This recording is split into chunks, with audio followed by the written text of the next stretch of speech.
Good afternoon, everyone. This is Thomas Luck coming at you again. I'm going to be doing a quick video today on gun safety, in a sense. Not like a full class on gun safety, but a few pointers I wanted to touch on. I had a friend of mine ask me a question about a product they were interested in buying for to keep their guns safe from their children, and I just want to basically that's the focus of this, in a sense, gun safety class that I'm going to be talking about today. As you can see, I have on the table here in front of me, I have several gun cases for handguns on the table, and of course across from there, vertical, the larger cases for rifles and long guns. Those are just some of the cases I have. The top two cases you see here, this is a Glock case. When you purchase the gun, most guns, if they're quality guns, most of them come with some type of locking case made out of plastic, something like this, some type of hard plastic case to carry their guns in. This is a Ruger gun case, and this larger one here is just something I purchased secondhand so I can put 2 or 3 handguns in at the same time, or whatever, or if I want to just take supplies to the gun range or whatever. So that's a offhand case there. This large case here came with my rifle, and those are just some of the case type of things that, you know, normally you're gonna, when you purchase a firearm, you're gonna get if you purchase a quality firearm, you should get some type of nice locking case with it, or some type of decent polymer case with it. And that's one way of securing your firearms. Of course, everybody's familiar with that. One thing I wanted to note, though, just like one of the more popular guns out there is Glock, used by a lot of law enforcement and military officials. They have some decent, nice little cases here, but their cases don't come with like a hole already, you know, pre-drilled, where you can run input a lock, or input like a what I call like a cord lock or chain lock. Theirs is just, you know, they have these 2 locking flaps, but they don't have anything else for you where you can just put like a padlock or something through there. They do have a little indentation here, a little hole. Maybe you can, of course, you could look at it and drill a hole through, and then run your lock through there, cable lock or whatever kind of lock you're going to use. But I would do it on both sides, because you don't want to secure one side, then people are able to pry the other side open. Which, if somebody really want to, they can just slam this thing on the ground several times, and I'm sure it'll pop open. That's the same with any type of case, or they can take a saw and cut it in hand. These are not truly thief-proof, but they should keep your children, or, you know, and other irresponsible adults from necessarily being able to access the firearm inside quickly. And that's the key thing when you're looking at home safety. You want to keep your main threat or your main danger is having the children, or your children, or guest children access your firearms, because your children have told them where they are. And secondly, you don't want irresponsible adults, whether they be family members or strangers, being able to quickly access your weapon at all. One of the key things about safety is knowledge. Keeping people from being aware that you have certain things, just keeping that knowledge away from people, is a key element of safing your weapons when it comes to irresponsible adults. When it comes to children, however, there's a different approach. I think children should be given more exposure to firearms. Like all of my children, they've been to the range. Even my youngest daughter, she shot, you know, the handguns and the 22 caliber rifles. And a lot of families are doing it now. A lot more people are taking their kids out to the range to familiarize them with weapons. I know that may, you know, scare a lot of people, but actually I found that once you familiarize children with weapons, and you take them to the range, whether they want to go or not, and they forced to sit there for an hour or so shooting, even if they enjoy it for a second, they'll get tired of the loud noise and the boredom. You have to kind of play a psychological warfare game with them to kind of take the mystery out of firearms from the children, and that'll add vast quantities, in a sense, to the idea of safety in relation to firearms and your children. So expose them to firearms, take the thrill out of it, take the you know, the fantasy out of it. Let them know, hey, this thing is serious. It makes a lot of noise, and it's, you know, all the actions, you know, involving it being in play or permanent, and you kind of get that point across to kids, and they'll lose their fascination with weapons quick. None of my kids really like to go to the range anymore. They've been several times, but they don't really care for it. So that's a good way of safing kids. What else can I say before I get into devices? Well, I get into devices and I'll come back to some more of my concepts, my individual thoughts about it. A lot of time when you buy firearms, outside of getting a case like one of these, a lot of the federal law now requires that all gun manufacturers include some type of safety locking device with a firearm when they sell it to you. So more than likely when you buy a gun, you'll get something like this, some type of cable lock. And now these are not impregnable. They're not, they're just some cheap basic locks manufacturers threw in there, and of course that added to the cost of the purchase for us, the consumers. And I'm a consumer and a retailer, but that added to the cost slightly. But it added also an air of safety, I guess, for people. Most people actually just discard these. Most people do not use them. There are some people who are safety Nazis, and they, I'm sure they abide by them. And I'm not knocking the person for using it. It's a good idea if you feel like you need to use it, and the situation applies, then by all means do so. But anyhow, this is generally what you get, some type of cable lock. And I'm gonna be honest, I don't know if you can see mine clearly. It's rusted because I don't use it. But in a sense, it works like this. Some of them you can take. You can also buy them additionally. Generally, if you have one that comes with the firearm, it should. They've looked at how you can lock the firearm from or make the firearm inoperable by having it like this old little 22 revolver. You could take, and I'm not gonna lock. I'm just gonna kind of give you an idea how it does. You can pop the cylinder open, run your cord through there, and then just run it into the lock, and that way it keeps the cylinder from being able to close. Therefore, the firearm can't discharge. This will work and prevent children from using your firearm. Now, a thief could, of course, may have some type of heavy-duty wire cutter or something like that, and even your children. That's not to say it's foolproof from children.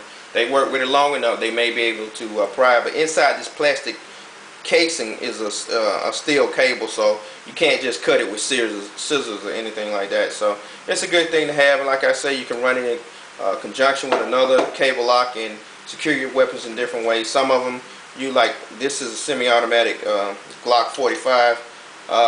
You can take this weapon here, and this one is for some reason not long enough. You can run it all the way through here and connect it, but this one wasn't designed for this particular weapon. I just took it out so you can see how they go.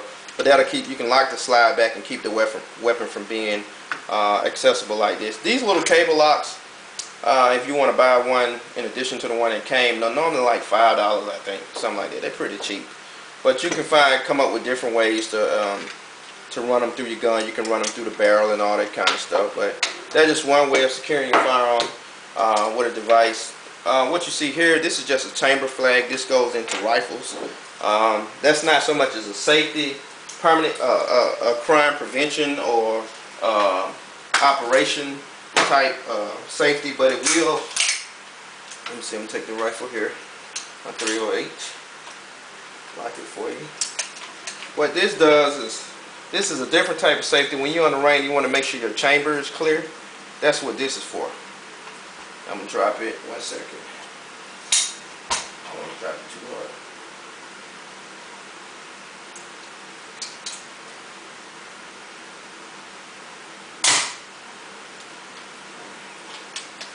But that's what this does. It keeps this chamber flag, lets you know that the bolt is not closed. The tube of it goes into the barrel, and it lets you know that there's no round in here.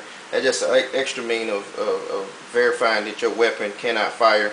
But it's not a safety device that can, that it's a safety device only in the sense of making you aware that there's no round in here. But a child can easily defeat that, so that's not so much as a lock in that instance. But I do want you to know that it exists.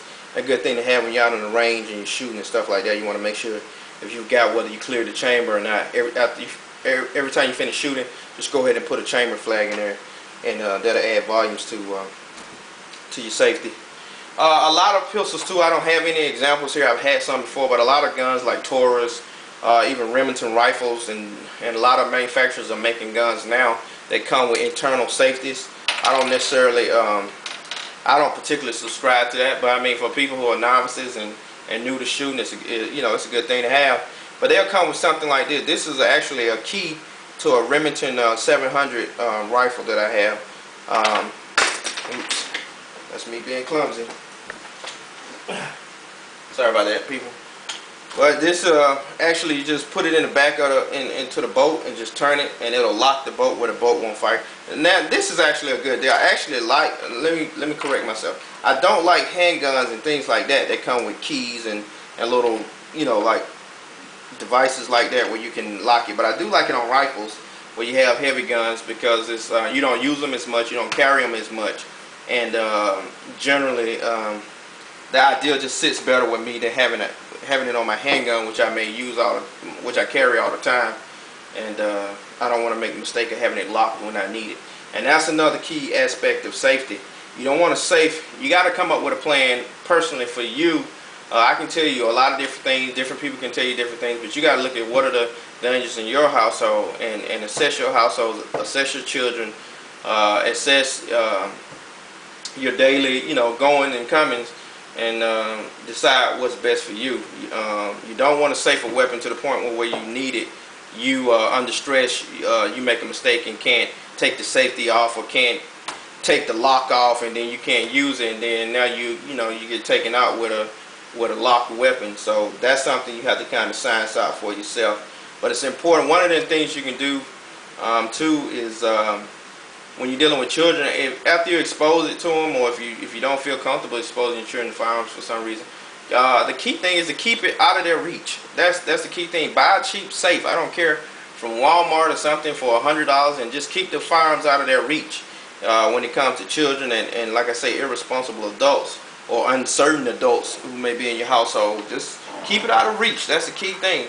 Owning a firearm carries a lot of responsibility, and if you're going to have one, you got to be professional about it. You got to be professional in carry. You have to develop a routine of usage. When I take my gun out every day, I have certain procedures that I follow in leaving the house with my gun, coming home with my gun, and putting my gun up when I get home. So you have to develop that, and that's something that's a little bit more advanced than what I want to go into. Not truly advanced, but it just the whole different thoughts on it. I'm not going to go into that real heavy right now. I just want to touch on some basics, but that is what you have to do. You have to assess the situation for yourself and make sure you just make the right judgment. One of the things also, the last 2 points I want to touch on, this is something not so much for your children, but something that I do when I want to secure a firearm too. Like if I put my rifles, all my rifles that are put up, one of the things you can do is I'm gonna show you what I do with my guns. I disable my guns if I'm not going to use them for a period of time. Not my handgun, but like my rifles. Just like with this, I just take my rifle apart and take the bolt out. That's what you should do on a lot of your guns. Like if you got an AR-15 type system and a lot of other systems, you can just learn how to disassemble your weapon. And if you're going to put it up and you're not going to be using it, you don't use it for personal defense every day. Like most people don't use their rifles for personal defense. They have their handgun as a primary defensive weapon, in case somebody break in at night or whatever. But your rifles and heavy guns and other guns, disable them. Take the bolt out. Therefore, if somebody do find a weapon and steal it, they can't put it into play. It doesn't work. And 9 out of 10, they'll take it to a pawn shop and try to tell some lie about, hey, my gun not working. Can you help me? Tell me what to do. And then the pawn shop, if you call around to all the pawn shops, if you had a situation where if you had a break-in and your weapons are stolen, you should immediately the next day or whatever, as soon as you get a chance, call every gun shop and every pawn shop in your area and let them know what type of firearm you had, that the firearm was stolen, and to be on the lookout for it. We appreciate that information, those of us who are in the business, and that a lot of times can help you retrieve your weapon, especially if you disable the weapon where they can't just keep it around and use it. If you disable the weapon, 9 out of 10, they're going to take it to a gun store, and that'll help in the recovery of your firearm. But that's something I do with my long guns. One of the other things, now with the pistol, you might say, well, what do you do with your like I say, handguns and stuff like that. With my handgun, like let's say for instance, I take it with me every day. I may have to go to a federal building, or I might go into a bar or somewhere where I can't take my firearm or something like that. Never leave a whole firearm in your car. I don't believe in I've seen some people take these, double them up and attach it, to their gun, to their steering, to something like a bolt, attach it to their car, to the car seat or something, where if somebody break in, they can't take the gun because this is locked around the bottom of the seat of the car. You got 2 or 3 of these holding the gun in. People, a lot of time, if it's a thief breaking in the car, they brought the tools to get the job done. They brought tearing and breaking and shearing tools and prying tools, so they'll get this off. So I don't trust that. My whole idea of if I have to leave my gun in the car, then I'm gonna leave my gun in the car disassembled. And like with the Glock, check it, make sure it's clear. I break my gun in 2 pieces. I put this somewhere in the car, and I put the other piece maybe in the trunk or somewhere and hide it. So therefore, even if they find this, they don't have a whole gun. Never leave your gun fully intact inside your firearm. Inside your car. So that's just something we do. I can't really, like I said, you do what you want to do with your stuff, but I never leave a operable firearm in the car, period. You could just, some people might say, well, I just take the magazine. You can take the magazine all you want to. They'll just go buy another one once they get your gun. You don't want people to have your gun. And you got to remember, criminals and thieves are often on a time schedule, so they don't have time to do thorough searches. They want to do a quick search, and if they find one piece of gun, they might even take it, not knowing what they can do with it. But that may help in their apprehension. It may, because they're going to take it to a gun store and ask somebody. And a lot of gun store owners, unless they corrupt, you may find that a lot in pawn shops, and may not trying to knock pawn shops, but they'll help and work with you in law enforcement and retrieving your firearm if someone has stolen it. So that's those are 2 ways to disassemble. I showed you a way to disassemble disable a rifle. I showed you how to disable a handgun. Now I'm gonna show you something you can do with shotguns and stuff like that. Now with a shotgun, like my 930 here, it's a little bit harder trying to get to the bolt, and it's too time consuming. So you don't want to take the shotgun loose like that. Normally you break it down here, you can take that cylinder out, but that's kind of crazy. You don't want to do that all the time. One thing I like about a lot of guns, they have these little handles, the charging handles right here on the side here. They're designed where all you got to do is pull it off. And that's how I disable my shotgun. I simply just pull the charging handle off. Now if someone steals it, they have no way to charge this weapon. So they're going to have to take it to somebody who knows. Of course, they probably, if they know anything about gun, they probably can jimmy rig and put something in there and get it to functioning. But nobody really want it to work like that. And that's just another inconvenience. And this thing just as easily goes back in. So that's a quick way to take the shotgun instead of having to break it down and try to get the bolt out. Because there's a lot more work taking a shotgun loose than it is a semi-automatic rifle. That's all I got on the subject. You got any questions, anything I missed, holler at me, let me know. Peace out. Thank you for watching.